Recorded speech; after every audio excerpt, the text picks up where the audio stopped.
Hey everybody, so I'm not here to do one of my normal funny videos today. I'm here on a very serious note.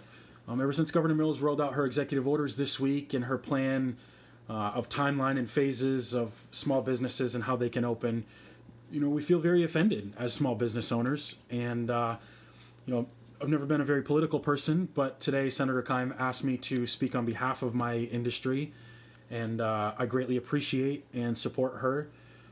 And I'd like to share my opinion for anybody who may have missed it.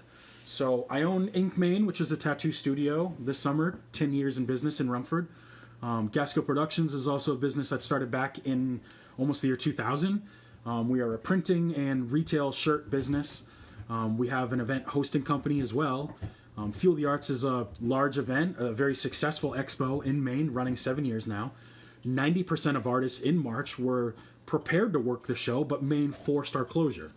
We were very upset. We lost hundreds of hours of work. Over $6,000 in money is still tied up. But we understood the risks of public gatherings, and at that point, we had no fight. And this could come back around again for our second largest event, which is Pumpkin Fest. I'm proud that Maine has very low case numbers and death rate and hospitalization rate. You could fight for or against Governor Mills, but it's everyone's own decision whether they believe the numbers are low because of her early actions, or I personally believe the virus hadn't hit Maine that hard 6 weeks ago.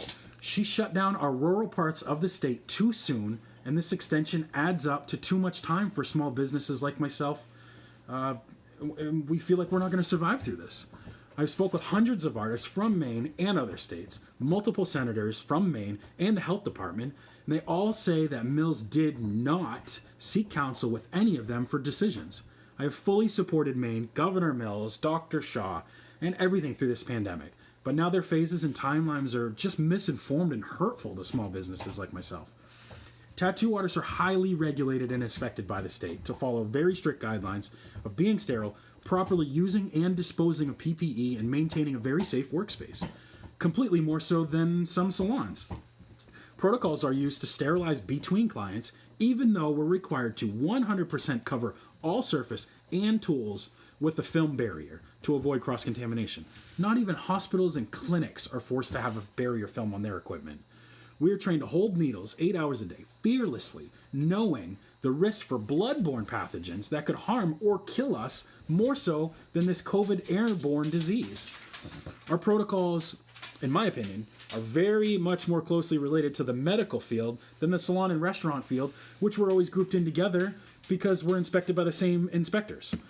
I'd like to focus on the medical field. I have a lot of friends and family in this field, and I mean no disrespect. This is just an observation. I personally had a visit to the emergency room last week. I was greeted by a nurse immediately announcing that she came from 2 hours away. With the pandemic in effect and my profession, I was immediately alarmed, so I took notice and watched her closely. She had all PPE, mask, smock, gloves on, and everything before I saw her, before she greeted me. Most artists in my field, we do that in full view of the clients for their and our safety and protection. She opened doors, she touched chairs, she touched pens, clipboards, equipment, blood pressure, temperature reading. She was all over a computer. She reached in her pocket. She touched her mask, her face. The list goes on. She never once changed her gloves. We change our gloves hundreds of times daily. I feel absolutely confident in saying that my glove use and cross-contamination protocols are just as equal, or maybe more so, than some of those medical professions who are deemed professionals. I'd like to focus now on salons and barbershops. And again, I mean no disrespect. We have a very closely related field. We're clients of each other's, and I mean no disrespect. I only bring this up and make large points about this because of Governor Mills' phases. They closed their shops, salons have closed their shops. They did their part. They waited for a checklist of guidelines, and they were allowed to open as of today or anytime after today. And I've heard reports of them already opening and not following these guidelines. The governor went rogue and put salons in phase 1 and tattoo shops in phase 3, even after gyms and other businesses we don't agree with. That puts us 2 months after salons can reopen, tentatively in July and August, which gives us 4 or more months of being closed. It's just absurd. It took about 15 phone calls to finally figure out from the Department of Economic and Community Development that timeline and that phase decision was based on one fact, that tattoo artists spend a long time with their clients. Let's focus on that for a minute. Tattoo appointment lengths vary, just like hairstylist appointments. Some haircuts take minutes. So do piercings or small tattoos.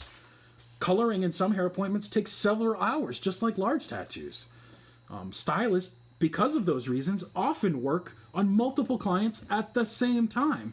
We don't. We focus one client at a time, and a lot of times have one client per day. We don't have the foot traffic that salons do.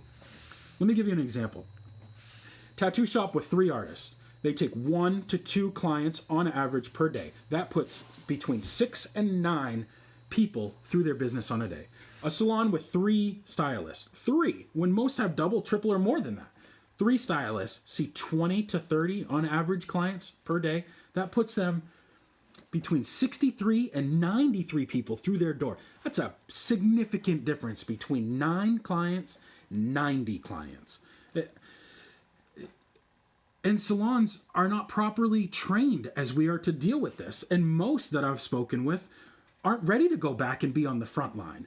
Us, with our training, we're prepared, we want to be, and we need to be financially on this front line soon.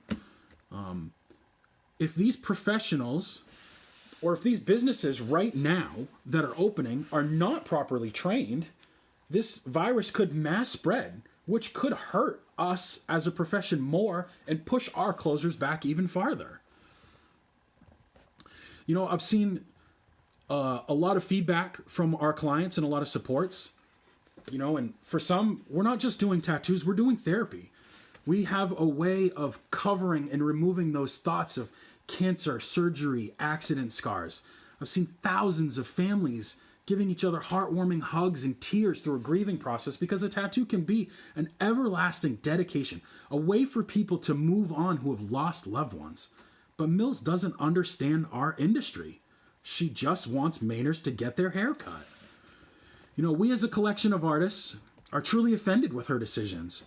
There's a group that I have not started, but I am a member of. I don't speak on behalf of them, but I speak with them as saying, you know, we're organized, we're motivated to stand on our own, and we're going to push the state back. Unlike businesses awaiting a checklist from the state on how and when to open, we are implementing our own guidelines as a partnership. And as independent businesses, we're focusing on independent guidelines to put safety protocols into our businesses and how we can adapt and overcome this stuff. We need to prepare a timeline where we can open and see fit on our terms. Our friends and families are still out there working. They're making money and they wish to support us, our businesses, our families. You know, it is essential for us to keep working or we're going to drown here. You know, most of us can't find work, especially work that's going to match the finances that our career field has allowed us to attain every day. You know, only a handful of artists have received the stimulus package. I have not. And no one has been even able to be approved for unemployment. No one in our field that I know of has received unemployment. I guess I just want to finish up by saying, you know, it should be up to not only just us as artists, but stylists, dentists, massage therapists, and every Maine independent business, especially in rural counties like ours where the COVID hasn't affected us yet.